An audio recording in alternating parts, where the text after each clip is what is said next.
ማለት ነው። እዚች ጋር ምንም ቫልዩ አልተሰጣቸውም። ገባ እንደምንም አልተቆጠሩ እና በአንድ ወገን ብቻ ደግሞ ሁሌ ኃላፊነትና ሁሌ መስዋዕትነት እየከፈልክ መሄዱ ተገቢ አይደለም።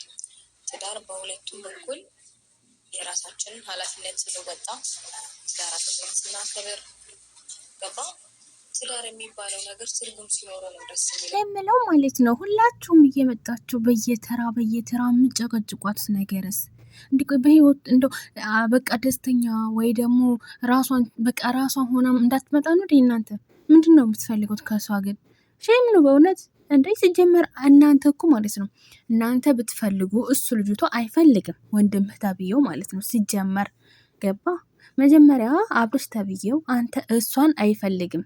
የሚፈልገው ያችን ባለጌ ሸርሙጣን የሴት አዳሪ ያችን ነው የሚፈልገው እሱ። ለምን ያንን ቁምጣ የሚያክል አረ ቁምጣ አይደለም የሆነ ግልብ ያለ ልብስ የምትለብስ ያንን ነው የሚፈልገው ወንድምህ። አንተ እኮ ብትላት ወንድምህ አይፈልግማ። ሁላችንም እንዲመለሱ እንፈልጋለን፣ ግን ደግሞ በእንደዚህ አይነት አውስ ቢላይጭ በጣም ነው የሚያስጠላውና ውድ ቤተሰቦች እዚህ ጋር ደግሞ ማለት ነው እንግዲህ ፎቶ አይታችኋል። አብርሃም ያው ቡታጅራ እንደገባ ተነ ብሩክ ተነ ሃይሚ እንደ የቡታጅራ ወንዶች በሙሉ አንድ ላይ አይደሉ እንዴ? አቤት ውሸት፣ አቤት ውሸት፣ አቤት ውሸት፣ አቤት ውሸት፣ አቤት ውሸት።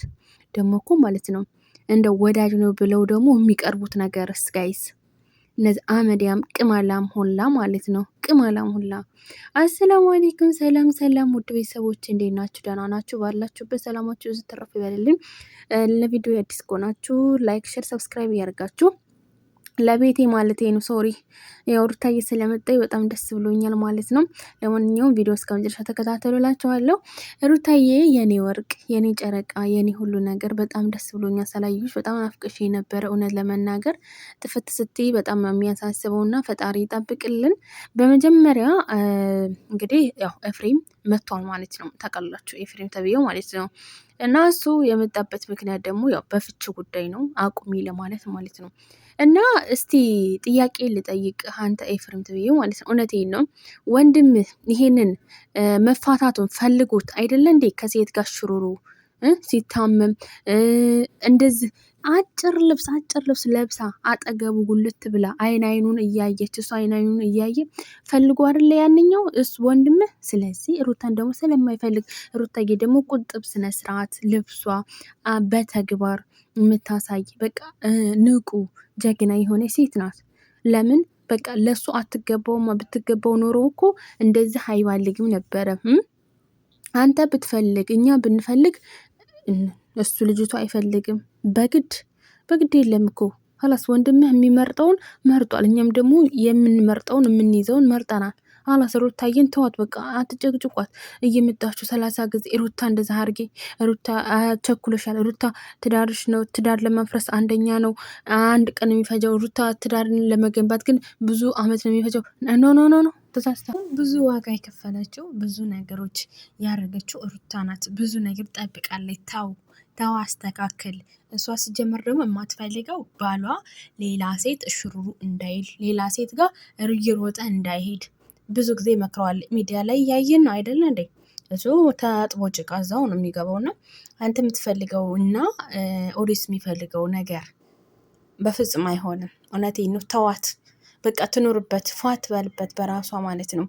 እውነት ለመናገር ማለት ነው። ለምንድን ነው እየመጣችሁ ሁላችሁም እሷ ላይ ነው? ሁላችሁም ሩታ ናት የጠገበችው፣ ሩታ ናት በቃ አልፈልግም መታረቅ አልፈልግም ያለችው። አይኖ ሩታ እኮ ማለት ነው ለመታረቅ ዝግጁ ነበረች። እሱ ሰው እንዴት ነው ሚስት እያለው ለሌላ ሰው ስጦታ ለመግዛት የተነሳሳው? ኧረ በጣም እንዲህ ብዙ ነገር እንዴት ተረሳ አባቴ።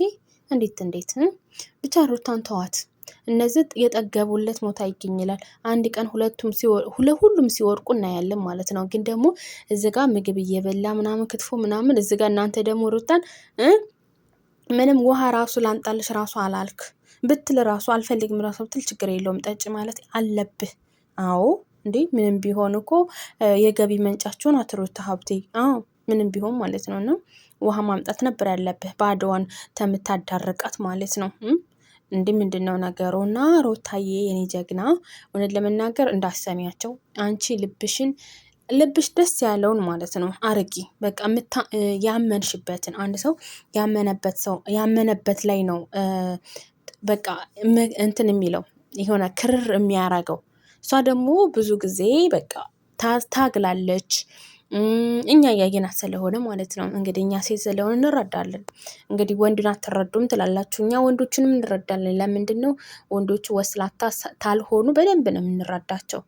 ስለዚህ ሩታዬ ደግሞ ብዙ ጊዜ ትረድተዋለች፣ ብዙ ጊዜ ይቅርታ ብላለች፣ ብዙ ጊዜ ብዙ ነገሮች አድርጋለች ብለሃል አንተ ራሱ ማለት ነው። ይፋ መጀመሪያ የወንድምህን ጸባይ ብታስተካክል፣ ሀቂቃ የወንድምህን ጸባይ ብታስተካክል፣ ልቦና ቢሰጠው፣ ቆፍጣና ቢሆን። ባለፈው ምንድን ነበር ያልከው? አባወራ አሁን ሲባል ደግሞ ማለት ነው ሌላ ሴት አመቶ ድርብርብ አረገለ ማለት ነው። እና አባወራ ማለት ሚስቱን የሚያከብር ትዳርን ሁለቱም ናቸው እንጂ የሚገነቡት አንድ ሴት ብቻ አይደለችም፣ እሷ ብቻ አይደለም፣ ወይ ደግሞ እሱ ብቻ አይደለም። ስለዚህ በመከባበር ትዳርን መምራት ያለባቸው አይደለ ብዬ ነው የማስበው እንደ ራሴ። እና እዚህ ጋር ሩታዬ ምን በወጣት ብቻዋን የምትፈጋው? ምን በወጣት ለማንኛው ጨበሬ፣ ለማንኛው ጉቶ ረንሽ እንዴ! እስከ ዛሬ እንደውም የለፋቸው በጣም ይቆጨናኛ ራሱ በእውነት እንዴ። ብዙ ጊዜ እኮ ሩታዬ የምትሰደበው ብዙ ጊዜ የእናንተ ምንጭ ደግሞ ሩታ ናት። ስለዚህ ተከበሩ፣ ማስመሰላችሁን ተውት፣ ወረጎን በሉ እስቲ። አሁን እርጉዝ ናት፣ ተዋት። እውነቴን እርጉዝ ስለሆነች ነው እንጂ ልካችሁ ነበር የምናገራችሁ። እውነቴን ሀቂቃ ማለት ነው። እና እዚህ ጋር ደግሞ ይውላችሁ እዚህ ጋር ሆዳቸው ማለት ነው። ሆዳችሁን ቅዘን በነዳችሁ፣ ሀቂቃ ቅዘን በወሰዳችሁ ማለት ነው። እና አብርሽ እዚህ ጋር ይውላችሁ ቡታጅራ አንድ ላይ ጀማአ ተሰብስበው ምናምን እነ ብሩክ እነ ሀይሚ ያሌሉት የለም። ብሩክ አለ ያንኛው፣ ረረ ይሄ አቤላ ጉቶ አለ። ይሄ ደግሞ ለካ ይሄን እየበላችሁ ነው እንደዚህ የተነፋችሁት ነው። ገባኝ፣ በጣም ገባኝ። በጣም የምትገርሙት ግን በእውነት እኔ የሚገርመኝ ነገር ትልቁ ነገር ጋይዝ ምን መሰላችሁ?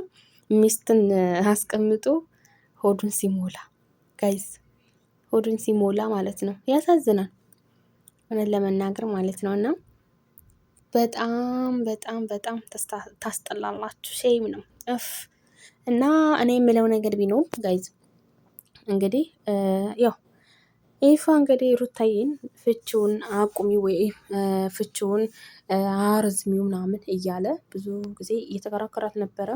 እንግዲህ ፈጣሪ ያለው ነው የሚሆነው ይፋ ማለት ነው። እንግዲህ ፈጣሪ ባለው መንገድ ነው ሩታ የምትመራው። ስለዚህ ተዋት በቃ ፏት